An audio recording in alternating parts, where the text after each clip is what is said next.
जय शीला प्रभुपाद। जय।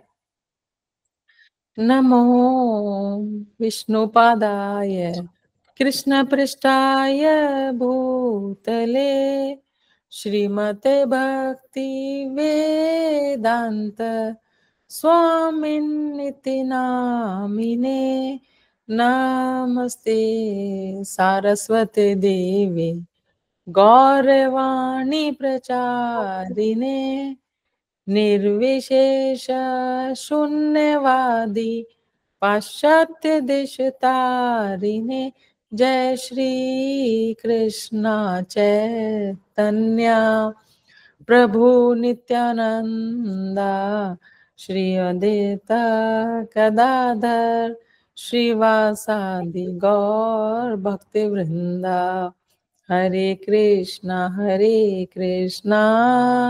कृष्णा कृष्णा हरे हरे हरे राम राम राम हरे हरे हरे कृष्णा कृष्णा कृष्णा हरे हरे हरे राम राम राम हरे हरे हरे कृष्णा कृष्णा कृष्णा हरे हरे हरे राम राम राम हरे हरे। जय शीला प्रभुपाद। जय Shri Prabhupada. We are reading on the way to Krishna, chapter 1 through way to happiness. और अब तक हमने क्या पढ़ा था कि हर एक जीव में बुद्धि होती है, क्योंकि बुद्धि क्या है? बुद्धि आत्मा की क्वालिटी है, आत्मा का कैरेक्टरिस्टिक है। हमारी कॉन्शियसनेस की एडवांसमेंट की रेस्पेक्ट में हमारा इंटेलेक्ट जो होता है एडवांस्ड होता है, और इस एडवांस इंटेलेक्ट के द्वारा, क्योंकि हाईएस्ट कॉन्शियसनेस स्टेट किसकी है? ह्यूमन बीइंग्स की है, तो हम आध्यात्मिक आनंद प्राप्त कर सकते हैं। ठीक है। और आध्यात्मिक आनंद क्या है? जो भौतिक इंद्रियों से नहीं, आध्यात्मिक इंद्रियों से लिया जाता है। तो जब हम बात कर रहे हैं कि आत्मा के अंदर आनंद लेने की क्षमता है, तो इसका मतलब आत्मा जो वो आनंद लेगी उसे वो आध्यात्मिक इंद्रियों से लेगी। तो इसका अर्थ ये हुआ कि आत्मा जो है वो निराकार नहीं है, आत्मा साकार है, और आत्मा की अपनी इंडिविजुअलिटी है ना। आत्मा इज अ पर्सन। क्यों? क्योंकि गॉड, जिनके हम पार्ट एंड पार्सल है, God is a person, God is the supreme person, और souls they are part and parcel of supreme God.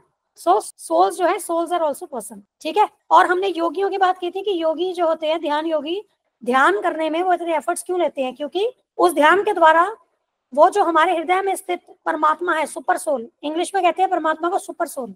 ठीक है। तो सुपर सोल के साथ वो कनेक्ट होते हैं, और क्योंकि भगवान जो है वो आनंद के स्रोत है, आनंद उन्हीं से आया है।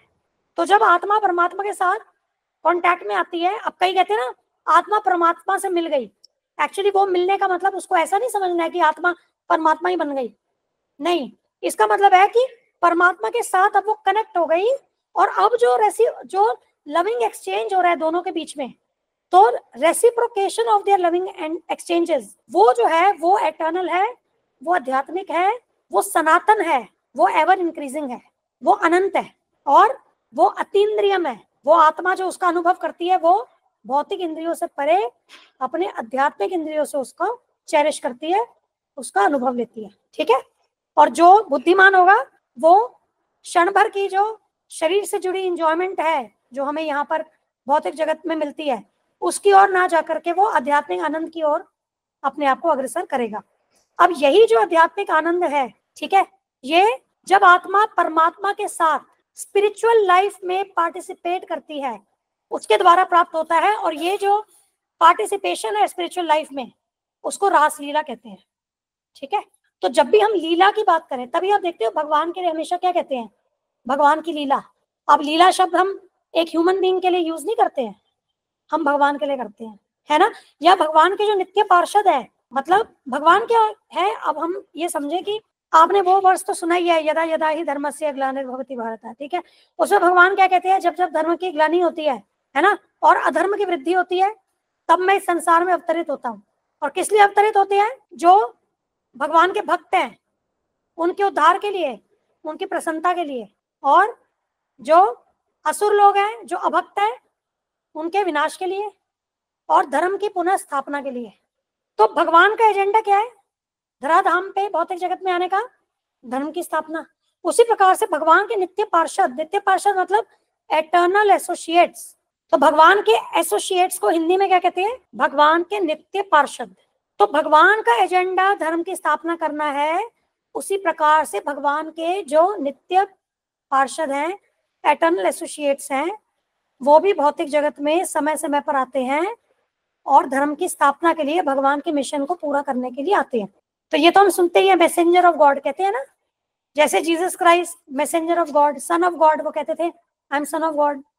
जितने भी आध्यात्मिक गुरु हैं जो कि भगवान की आज्ञाओं को, भगवान की इच्छा को हमें यथा रूप में बता रहे हैं भगवान के विषय में, वो सब भी क्या है? Messengers of God. और हम उनको नित्य पार्षद क्यों कहते हैं? क्योंकि वे नित्य भगवान के साथ आध्यात्मिक जगत में निवास करते हैं, उनके साथ आध्यात्मिक लीलाओं में वो पार्टिसिपेट करते हैं। ठीक है। अब कई लोगों से हम बात करें ना, वो कहते हैं हम कैसे मान ले कि आध्यात्मिक जगत होता है। हम कभी ना, मैं एक बार वो जो भौतिक जो सारे प्लैनेटरी सिस्टम्स है ना, तो उसका एक बार चार्ट हम शॉर्ट में, बिल्कुल मतलब उस पर हम डिटेल में नहीं जाएंगे, बट मैं शॉर्ट में बट एक बार दिखा दूंगी। नवकिशोरी माता जी ने तो देखा है, पर एक बार यहाँ पर और शेयर कर देंगे। तो क्या होता है कि जैसे ही भौतिक जगत है वैसे ही एक आध्यात्मिक जगत भी है। और आध्यात्मिक जगत अगर भौतिक जगत के कंपैरिजन में देखें तो आध्यात्मिक जगत तो अनंत है। तो वहां पर आध्यात्मिक प्लैनेट्स है जिनको वैकुंठ कहते हैं। उसी में जो हाईएस्ट प्लैनेट है उसको गोलोक वृंदावन धाम कहते हैं। ठीक है। और उसी का मैनिफेस्टेशन है यहाँ पर, जो धरती पे जो वृंदावन है वो उसी वृंदावन धाम जो आध्यात्मिक जगत में है उसी का मैनिफेस्टेशन है। ठीक है। तो वहां पर जब जीव जो है इस भौतिक जगत से मुक्त हो जाता है, और यहाँ वास्तविक मुक्ति की बात हो रही है, ब्रह्मलीन होने की बात नहीं हो रही है, वास्तव में मुक्त हो जाता है, जन्म मृत्यु के चक्र से निकल जाता है, तो वो वहां पर आध्यात्मिक धाम में भगवान के साथ रहता है, नित्य रहता है। फिर वो वहां से वापस लौट कर नहीं आता है। लेकिन टाइम टू टाइम भगवान के जो वो एसोसिएट्स हैं उनको क्या कहते हैं? नित्य मुक्त आत्मा। यहाँ पर जो आत्माएं उन्हें क्या कहते हैं? नित्य बद्ध आत्मा, जो यहाँ पर बंधी है। अब यहाँ पर नित्य बद्ध में ये मत समझना कि नित्य का मतलब है कि हमेशा ही बंधन में रहेंगी, नहीं। नित्य का मतलब अनंत काल से बंधी भी है, जिसके कारण ऐसा लगता है कि हमेशा से ही बंधी आ रही है, नित्य ही बंधी आ रही है, ऐसा लगता है, क्योंकि वो टाइम स्पैन बहुत बड़ा है, इसीलिए नित्य शब्द यूज कर लिया। But it doesn't mean that always the souls will be in bondage here. ठीक है। क्योंकि अनंत काल से हम लोग यहाँ बंधन में है, इसलिए ऐसा कह देते हैं कि नित्य बद्ध है। लेकिन यहाँ से जन्म मृत्यु के चक्र से, यहाँ से भौतिक जगत से निकल पाना संभव है, जो कि हम आध्यात्मिक एक्टिविटीज के द्वारा हम निकल सकते हैं। जब हम स्पिरिचुअल लाइफ को यहाँ इस भौतिक जगत में प्रैक्टिस करना शुरू करें तो हम फिर जो एटर्नल स्पिरिचुअल लाइफ है उसको हम प्राप्त कर सकते हैं। तो जो भी भगवान की कार्यकलाप है वो क्या होती है? वो दिव्य होते हैं। चाहे वो आध्यात्मिक जगत में जो भी लीलाएं, जो भी कार्यकलाप चल रहे हैं, या जब वो भगवान इस भौतिक जगत में अवतरित होते हैं, तो भी उनके जो कार्यकलाप होते हैं वो जीव के कार्यकलापों की तरह नहीं होते। ठीक है। अभी हम वेद सारथी पे रामायण की जो कथा है उसको संक्षेप में बता रहे हैं। तो उसमें क्या है कि अभी लेटेस्ट जो पीछे हमने श्लोक पढ़ा था उसमें प्रभुपाद जी बता रहे हैं कि अगर हम बात करें कि जब भगवान श्री रामचंद्र जी को सागर पार करना था, लेकिन सागर ने क्या किया? सागर ने मतलब भगवान ने प्रतीक्षा की पर सागर ने उनको मार्ग नहीं दिया। फिर भगवान ने क्या किया? भगवान ने अपनी क्रोध लीला प्रकट की थी। भगवान श्री रामचंद्र जी ने क्रोध लीला प्रकट की थी, और जब उन्होंने क्रोध से सागर की ओर देखा तो क्या हुआ कि सागर का तापमान बढ़ने लगा। उसमें जो सारे जीव हैं वो व्याकुल हो उठे, क्योंकि पानी गर्म होने लगा। तो वहां पर जीवों का भी सुखदेव गोस्वामी क्या एग्जाम्पल देते हैं कि बड़े बड़े जीव, मगर तक, वो भी क्या है? भयभीत हो गए। अब किसी साधारण मनुष्य से तो ये चीज आप देख सकते हो कि कोई साधारण मनुष्य इतना क्रोधित हो जाए कि केवल अपने नेत्रों से वो क्या करे? क्रोध भरे नेत्रों से किसी भी वस्तु को जला दे या उसका तापमान बढ़ा दे, नहीं हो सकता ना। या जैसे सागर पर जो पुल बनाया गया बड़े बड़े पत्थरों से, पर्वतों के बड़ी बड़ी चोटियों को तोड़ करके उससे पुल बनाया गया। अब वो पत्थर तो डूबे ही नहीं। हम छोटा पत्थर देखते हैं वो डूब जाता है, लेकिन इतने बड़े बड़े पत्थर क्या तैर रहे हैं? आज भी तैर रहे हैं। तो भगवान की जो कार्यकलाप है यहाँ पर भौतिक जगत में भी दिव्य है। कृष्ण भगवान की बात करें, उन्होंने खेल खेल में ही कितने असुरों का वध कर दिया है ना। तो 7 वर्ष के थे गोवर्धन पर्वत उठा लिया। पूतना का दूध पीते हुए, पूतना के क्या है, विषैला दूध था, तो भगवान को तो विष का असर नहीं पड़ा, वो विषैला दूध पीते हुए पूतना के प्राण ही निकाल दिए। तो ये जो कार्यकलाप है दिव्य। अब जो लोग कहते हैं ना भगवान श्री कृष्ण महान, एक महान व्यक्ति थे, श्री रामचंद्र जी महान व्यक्ति थे, वे एक्चुअली वास्तव में भगवान को जानते ही नहीं, क्योंकि वो परंपरा से तो ज्ञान ले नहीं रहे। अब इसीलिए क्या इसको माइथोलॉजी कह देते हैं, भगवान की लीलाएं हमारी भौतिक समझ के परे हैं, कह देते हैं कि ये तो क्या माइथोलॉजी है, मन गढ़ंत है ना, ये तो बस वैसे ही है कि मन से बना ली ताकि हम लोग बड़ा सुन करके फैसिनेट हो बड़ा, बट ऐसा नहीं है। भगवान भगवान है, और भगवान हर स्थिति में भगवान है। ये नहीं है कि जब वो बड़े हो जाएंगे, मतलब जब वो एक बाल लीला प्रकट कर रहे हैं तब वो भगवान नहीं है, जब वो युवा हो जाएंगे तब वो भगवान का जो क्वालिटीज है उसको डिस्प्ले करेंगे, ऐसा नहीं है। ठीक है, वो शिशु रूप में भी भगवान है। तो ये जो भगवान के सारे कार्यकलाप है ये क्या है, ये दिव्य है। इसीलिए कहते हैं इनको, क्या कहते हैं, लीला कहते हैं। ठीक है, दिव्य कार्य हैं ये। उसी प्रकार से अब मैंने क्यों, हमने बात की भगवान के पार्षदों की, उसी प्रकार से भगवान के पार्षद भी जब धरती पर अवतरित होते हैं, उनके भी जो यहाँ पर कार्यकलाप होते हैं वो भी लीला होते हैं। वो साधारण मनुष्यों के समान, साधारण जीवों के समान कर्म नहीं करते हैं, वो कर्म बंधन में नहीं होते हैं, क्योंकि वो भगवान के मिशन के लिए यहाँ आए हैं। ठीक है, तो ये ध्यान रखना। अब आजकल लोग क्या है कि जो खुद से गुरु बन करके लोगों को मूर्ख बना रहे हैं, फिर वो कहीं पर क्या प्रताड़ित हो रहे हैं, प्रकृति के द्वारा प्रताड़ित हो रहे हैं, तो लोग कहते हैं अरे ये तो हमारे गुरु जी की लीला है। तो ये जो चीज है ना ये गलत है। ठीक है, यहाँ पर जो हम बात कर रहे हैं, जो वास्तव में भगवान के पार्षद हैं उनकी बात कर रहे हैं। ऐसे लोगों की हम बात नहीं कर रहे हैं जो कि खुद को भगवान या भगवान का भक्त बताएं, लेकिन वास्तव में क्या है कि वो भगवान के भक्ति के आसपास भी नहीं है, मतलब वो भगवान की सेवा में नहीं, वो तो केवल लोगों को छल रहे हैं। तो छल करने वाले कपटियों की हम बात नहीं कर रहे। तो जो जेन्युइनली जो गुरु है, जो प्रामाणिक गुरु परंपरा से हैं, हम उनकी बात कर रहे हैं। ठीक है, गुरु परंपरा के विषय में भी हम बात करेंगे। ऑथेंटिक होती है, ठीक है, और वो परंपरा हमेशा क्या भगवान से शुरू होती है, तो वो जो है वो प्रामाणिक स्टूडेंट्स और टीचर्स है उस परंपरा में। ठीक है, तो आगे श्री प्रभुपाद देखिए क्या कहते हैं। We have often heard of Krishna's Ras Leela with the cowherd girls in Vrindavan.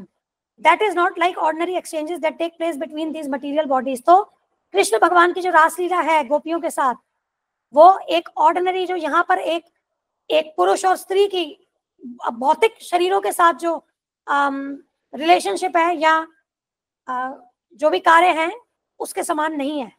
वो जो रासलीला है वो दिव्य है। ठीक है, rather it is an exchange of feelings through spiritual bodies. तो वो जो एक्सचेंज ऑफ फीलिंग्स है वो आध्यात्मिक शरीरों के द्वारा है। और लेकिन जो मूर्ख होते हैं वो क्या करते हैं, कॉपी करते हैं।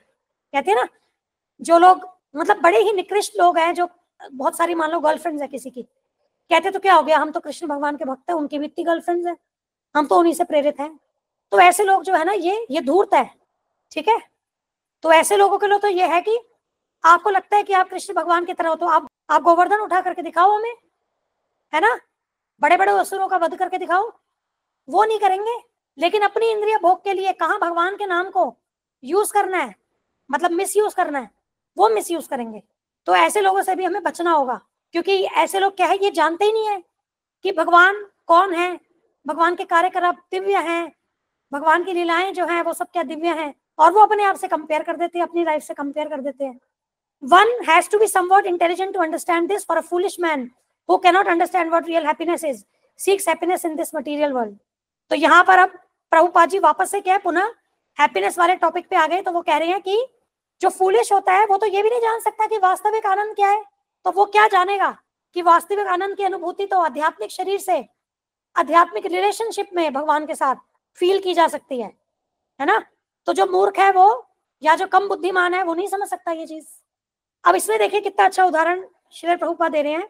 In India there is a story of a man who did not know what sugarcane was and was told that it was very sweet to chew.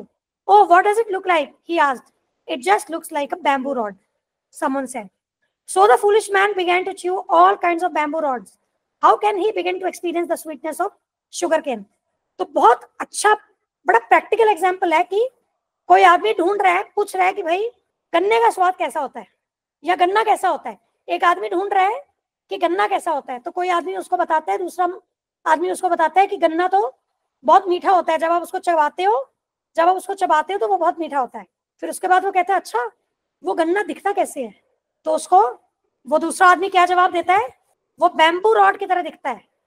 ठीक है, बैम्बू को क्या कहते हैं, भूल गई, बांस बात है। बांस, हाँ, कि वो बांस के डंडे की तरह दिखता है। अब वो इंडिविजुअल क्या है, वो मूर्ख, वो क्या कर रहा है, सारे बांस के डंडों को चबा रहा है। तो क्या बांस के डंडों को चबाने से, प्रभुपाद जी क्वेश्चन पूछते हैं कि बांस के डंडों को चबाने से क्या उसको शुगर केन का जो मीठा स्वाद है वो मिल पाएगा? नहीं मिल पाएगा ना। नहीं मिल पाएगा माता जी, बल्कि एनर्जी और टाइम और वेस्ट करेगा। हाँ, बहुत इंपॉर्टेंट पॉइंट। तो आज अगर आप बांस को चबाओगे, चबाते रहोगे, तो वहां एनर्जी भी यूज कर रहे हो, मतलब वेस्ट कर रहे हो, और समय भी वेस्ट कर रहे हो, लेकिन आपको क्या है, उससे स्वीट टेस्ट तो मिल ही नहीं रहा है। Similarly, we are trying to get happiness and pleasure, but we are trying for them by chewing this material body. Therefore, there is no happiness, no pleasure. तो हम ऐसे ही मूर्ख लोगों के समान हैं जो कि भौतिक जगत में खुशियां ढूंढने का, आनंद प्राप्ति का के लिए प्रयास कर रहे हैं, परंतु यहाँ पर हमें वो आनंद, वो सुख नहीं मिल सकता। तो ये जो हम कैसे कर रहे हैं, यहाँ देखो क्या कह रहे हैं Prabhupada ji, by chewing this material body. तो ये भौतिक शरीर जो है, इसको प्रभुपाद जी ने किससे कंपेयर कर लिया, बांस की लकड़ी से, है ना। और इसके द्वारा हम जो भी सुख भोगने का प्रयास कर रहे हैं वो पॉसिबल ही नहीं है, वो इम्पॉसिबल है। आगे क्या कह रहे हैं, आगे कह रहे हैं for the time being there may be some little feeling of pleasure, but that is not actual pleasure, for it is temporary. तो अगर हम शरीर की बात करें, इंद्रियों से हम जो भी चीजों को हम भोगने का प्रयास करते हैं, तो पल भर के लिए हमें हो सकता है अच्छा लगे, मजा आए, लेकिन वो मजा क्या है, टेम्पररी है, वो वास्तविक आनंद नहीं है।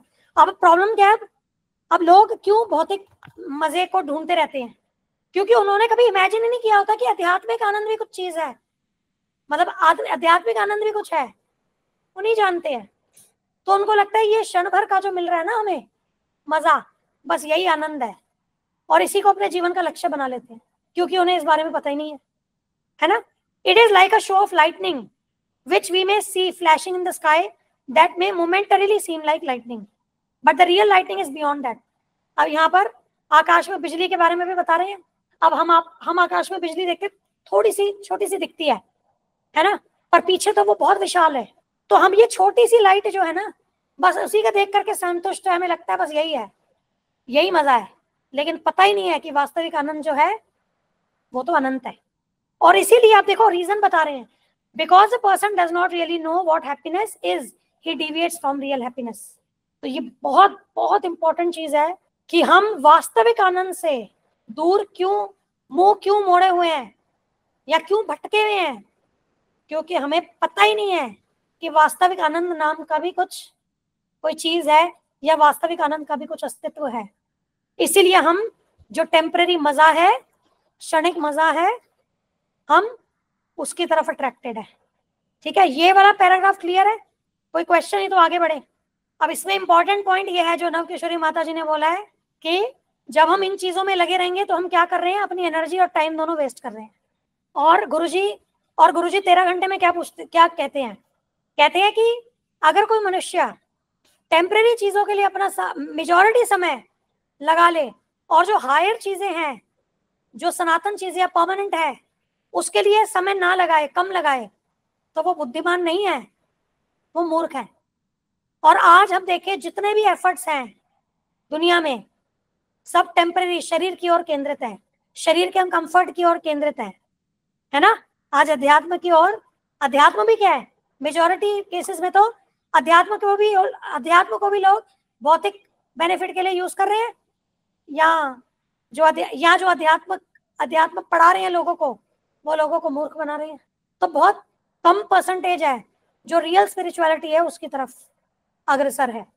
आज जितनी भी विद्याएं हैं, यदि वो केवल भौतिक कंफर्ट या भौतिक प्रॉब्लम्स को सॉल्व करने में लगी हैं, और वो भी टेम्पररी सोल्यूशन की बात हो रही है यहाँ, तो वो भी एक तरीके से वेस्ट ऑफ टाइम है, और वो वास्तविक धर्म हम उसको नहीं कह सकते हैं।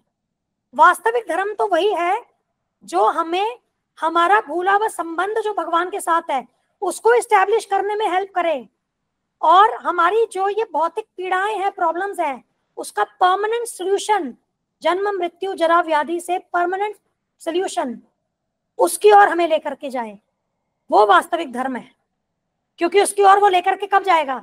जब हम भगवान से जुड़ेंगे और उस रिलेशनशिप के अंतर्गत कार्य करेंगे। तो वास्तविक धर्म क्या है? जो हमें हमारा भगवान के साथ भूला हुआ संबंध है उसको पुनः जागृत करे और हमें गाइड करे कि उस संबंध के अंतर्गत हम भगवान की सेवा में संलग्न हो। इसके अलावा हम जो भी चीजें कर रहे हैं, हो सकता है हमें बहुत अच्छा लग रहा हो कि हमने ये वाली प्रॉब्लम सॉल्व की तो बहुत अच्छा, लेकिन हमें प्रश्न करना होगा, क्या ये हमने परमानेंट सॉल्व की है? आज परमानेंटली हमारी प्रॉब्लम है क्या कि हम जन्म लेकर के बैठे, हमें ये शरीर मिला है, इसीलिए तो मृत्यु जरा व्याधि सब आ रहा है। Root cause of all the miseries is what? That we have accepted this material body, we have taken birth in this material world. उसको हटा दिया तो सब प्रॉब्लम सॉल्व। तो हमें आध्यात्मिक जीवन की ओर जाना है, और जो हमें आध्यात्मिक जीवन की ओर लेकर जाए, भगवान कृष्ण की ओर लेकर के जाए, वही वास्तविक धर्म। ठीक है? The process for establishing oneself in real happiness is this process of Krishna consciousness. तो रियल हैप्पीनेस अगर प्राप्त करनी है तो वो कैसे मिलेगी? एक ही प्रोसेस है, वो है कृष्णा कॉन्शियसनेस, कृष्ण भावनामृत।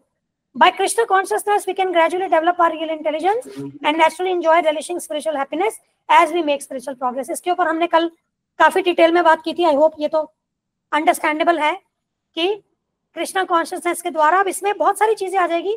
इसमें कृष्ण भक्ति या कृष्ण से संबंधित जो ज्ञान है वो भी आ जाएगा, कृष्ण के लिए जो हम सेवा कर रहे हैं वो भी आ जाएगा, जो यम नियम पालन कर रहे हैं वो भी आ जाएगा, जो आरतियां कर रहे हैं, भगवान की स्तुति कर रहे हैं, प्रेयर्स कर रहे हैं, ठीक है, ये सारी चीजें इसके अंतर्गत आएगी। तो जब हम ये सब कार्यों में लगते हैं जो कि कृष्ण भक्ति से संबंधित है, तो हमारा रियल इंटेलिजेंस का मतलब यहाँ क्या है?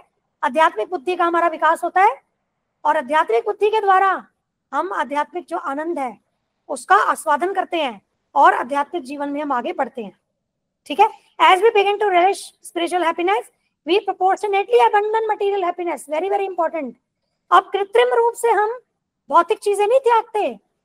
जब आध्यात्मिक आनंद आता है तो भौतिक चीजें स्वतः ही छूट जाती है।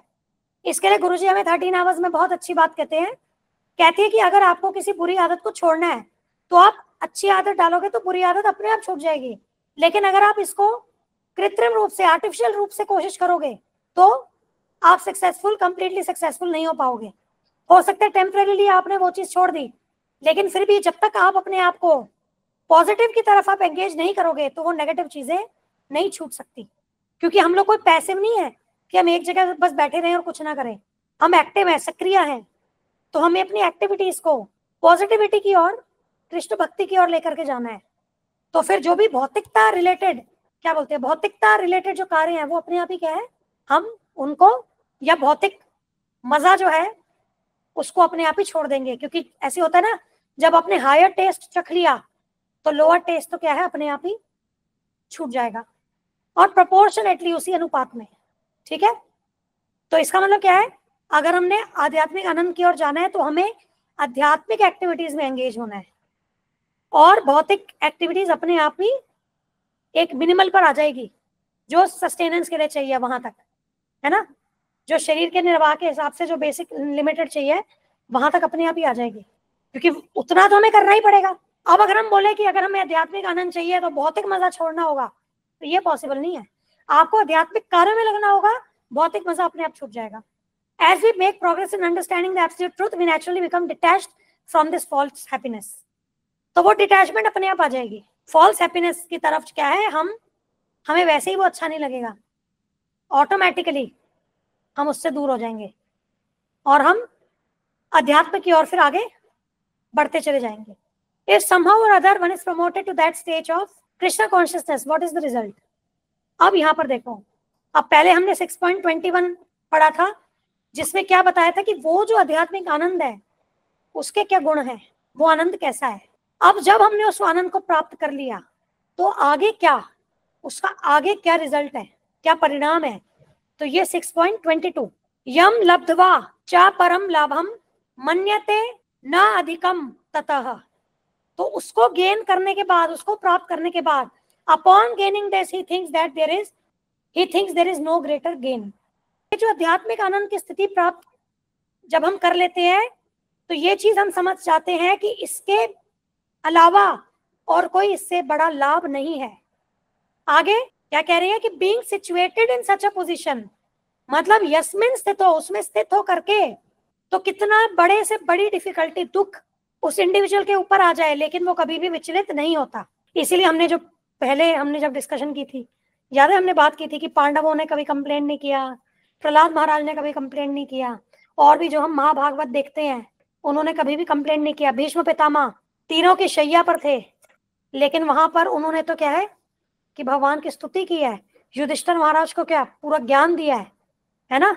उन्होंने कंप्लेन की कि मुझे ये बाण जो है ये पीड़ा दे रहे हैं, क्योंकि ये आध्यात्मिक जो स्तर पर उसको फील कर रहे हैं, उसका अनुभव कर रहे हैं।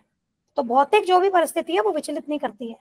और एक्चुअली प्रभुपाद जी कहते हैं जो विपरीत परिस्थिति होती है ना, एक्चुअली उसी में पता चलता है कि हम कृष्ण भक्ति में कितना आगे, कितने प्रोग्रेस हुए हैं। क्योंकि आप जनरली देखोगे क्या होता है, किसी ना किसी स्वार्थ से मनुष्य भगवान की शरण में जाता है और फिर मान लो उसका वो स्वार्थ पूरा नहीं होता तो कई लोग क्या भगवान को ही अपने जीवन से निकाल देते हैं, पूजा भक्ति बंद कर देते हैं।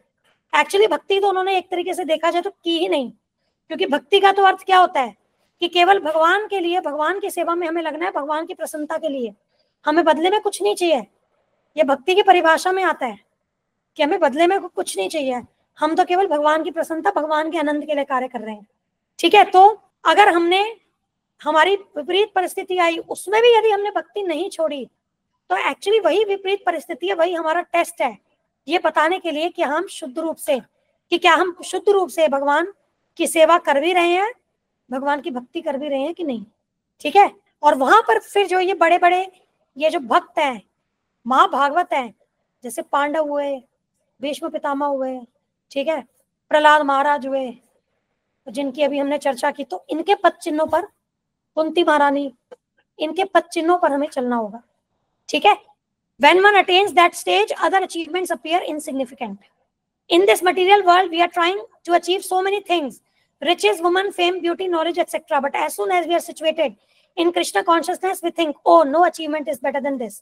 अब यहाँ तक हम केवल इसको पढ़ेंगे तो अब इसको प्रैक्टिकली भौतिक उपलब्धियों से उनसे तुलना करके श्री प्रभुपाद हमें बता रहे हैं कि जब हम आध्यात्मिक स्तर पे आ जाते हैं, आध्यात्मिक आनंद की अनुभूति करते हैं तो भौतिक उपलब्धियां जो है वो हमें इनसिग्निफिकेंट लगती हैं। ठीक है, वो हमें बहुत बड़ी बात नहीं लगती है कि हमने बहुत पैसा कमा लिया या हम बहुत फेमस हो गए, बहुत सुंदर हो गए, बहुत ज्ञान ले लिया। ये सब आध्यात्मिक आनंद के सामने क्या कुछ भी नहीं है, इनसिग्निफिकेंट। इसको आई थिंक हिंदी में कहते हैं नगण्य, इनसिग्निफिकेंट है। तो हम प्रैक्टिकली भी ये चीज देख सकते हैं, क्योंकि अभी तो हम क्या बात, अभी पिछले इस वर्ड्स में तो क्या बता रहे हैं कि बड़ी से बड़ी डिफिकल्टी में भी विचलित नहीं होते। अब ये वाला पॉइंट अगर देखो, यहाँ पर डिफिकल्टी की बात नहीं हो रही, यहाँ पर ऑप्युलेंसेस की बात हो रही है कि बहुत कुछ मिल गया, लेकिन तब भी वो इंडिविजुअल जो है वो कृष्ण भक्ति से दूर नहीं होगा, क्योंकि वो जानता है ये सारी चीजें मेरे शरीर से जुड़ी है।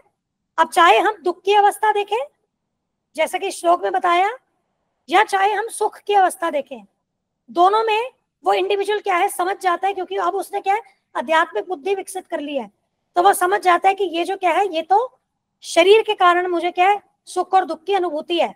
तो अगर मैंने कुछ बड़ी चीज, बड़ी उपलब्धि प्राप्त भी कर ली, लेकिन वो तो सब क्या शरीर से जुड़ी है, वो क्षणिक है। और कोई भी पोजीशन जो है मटेरियल लाइफ में, कोई भी पोजीशन जो है वो एक समान नहीं रहती है, चाहे हम कितनी बड़ी से बड़ी उपलब्धि प्राप्त कर लें, लेकिन यहाँ पर सारी चीजें क्या है चेंज होती है, टेम्परेरी है, चेंज होती रहती है। तो फिर जब जो इंडिविजुअल आध्यात्मिक आनंद की स्थिति में आ जाता है तो उसे पता है कि ये जो भौतिक उपलब्धियां हैं ये भी क्षणिक है, तो मुझे कैरिड अवे नहीं होना इनके साथ, मुझे अपने आध्यात्मिक जो स्थिति है उसमें स्थिर रहना है। ठीक है, तो आई थिंक यहीं तक क्लोज करते हैं, ऑलरेडी देरी हो गई। अभी तक सब क्लियर है और कुछ ऐड करना है आपको? शुरू में हम अपनी खुशी के लिए जुड़ रहे हैं, लेकिन जैसे जैसे हम भक्ति में आगे बढ़ते हैं तो हम केवल भगवान के आनंद, भगवान की सेटिस्फेक्शन का ही सोचते हैं। शुरू में तो यही है। ठीक है, एक स्टोरी आती है इसमें बड़ी अच्छी, छोटी सी है। भगवान जी को एक दिन क्या होता है, सिर में दर्द होता है। ठीक है, अब यहाँ पर द्वारका में बात हो रही है कि भगवान द्वारका में है, उनके सिर में दर्द होता है। तो वो कहते हैं कि जो भी मेरे भक्त है, भक्त की चरणों की रज, उनके चरणों की रज मतलब धूल, चरणों की मिट्टी, तो चरणों की रज जो लेकर के आएगा ना, उसको मेरे माथे पर लगाएंगे तो उससे मेरा सिर दर्द ठीक हो जाएगा।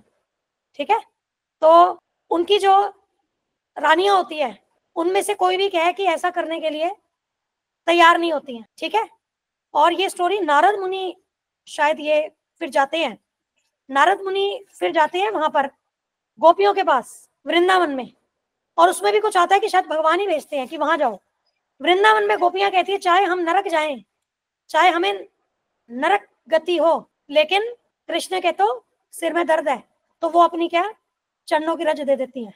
तो यहाँ पर क्या समझने की बात है, अब इसको डिटेल में इसकी जो स्टोरी है ना, मैं उसका लिंक निकालती हूँ, मैं भेज दूंगी उसको, आप ना एक बार सुन लेना। और मैं सोच रही हूँ इसको हम वेद सारथी पे स्टोरी भी डाल देंगे इसकी। ठीक है, उसको भी जल्द से मैं करती हूँ। तो अब क्या है कि बात यह है कि स्टार्टिंग में तो जब हम नॉलेज लेते हैं, देखो स्टार्टिंग में हम नॉलेज लेंगे, वो वही लेगा जो ये समझेगा मैं इस भौतिक जगत में दुखी हूँ और मुझे इस दुख से निकलना है, मुझे परमानेंट सोल्यूशन चाहिए। तो सबसे अच्छी बात क्या है, भगवान कहते हैं कि ऐसे लोग भी क्या है, पुण्य आत्मा है, जो दुख में भगवान को के पास जा रहे हैं, देवी देवताओं के पास नहीं जा रहे, भगवान के पास जा रहे हैं। तो इनको भगवान ने क्या कहा है, ये पुण्य आत्मा है। और फिर जैसे जैसे हम भगवान के साथ जुड़ते हैं ना, मतलब भगवान की कथाएं सुनते हैं, भगवान की भक्तों के साथ जुड़ते हैं, महाभागवतों की कथाएं सुन करके कि कैसे उन्होंने कृष्ण भक्ति की, वो सुन के वो सब, उन सब से हम प्रेरित होते हैं, तो धीरे धीरे हम शुद्ध होने लगते हैं। और फिर जो परम शुद्ध अवस्था है उसमें क्या होता है, उसमें फिर हमें अपने लिए कोई भी अपने आनंद की डिजायर नहीं रहती है, उसमें एक ही डिजायर होती है कि भगवान की संतुष्टि, भगवान की हैप्पीनेस। तभी भक्ति को क्या कहते हैं, कृष्ण अनुकूल। जो भक्ति होती है वो कृष्ण के अनुकूल भगवान की सेवा करना है। ठीक है, तो भक्ति की ना डेफिनेशन है, भक्ति की डेफिनेशन है, मैं वो वाला स्लाइड सेट है, एक बार उसको हम डिस्कस कर लेंगे। तो वो शुद्ध भक्ति की अभी क्या है, अगर हम एक्चुअली अलग अलग टाइप्स होती है भक्ति के।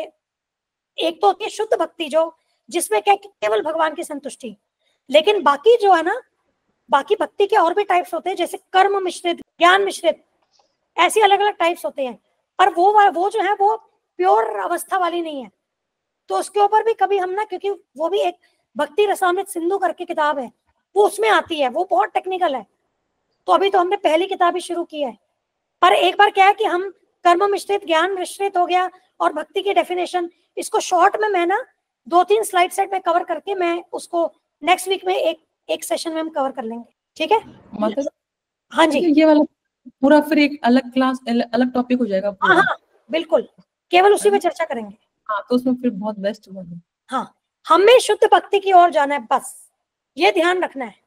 अब हाँ, आज हम ये किताब पढ़ रहे हैं, ज्ञान लेने के लिए नहीं पढ़ रहे हैं, अपनी भक्ति बढ़ाने के लिए पढ़ रहे हैं। ये हमारे गुरु की आज्ञा, इसीलिए हम रीडिंग कर रहे हैं।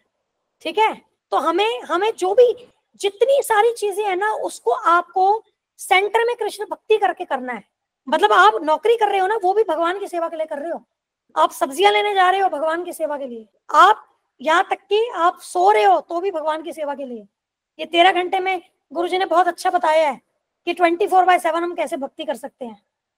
तो everything we have to centre towards Krishna bhakti. ठीक है, और कुछ ऐड करना है, अदरवाइज क्लोज करें। थैंक यू, हरे कृष्णा, धन्यवाद, प्रणाम, जय Shri Prabhupada. Thank you so much माता जी, हरे कृष्णा, धन्यवाद, प्रणाम, जय श्रीला प्रभुपाद। जय श्रीला प्रभुपाद, हरि बोल।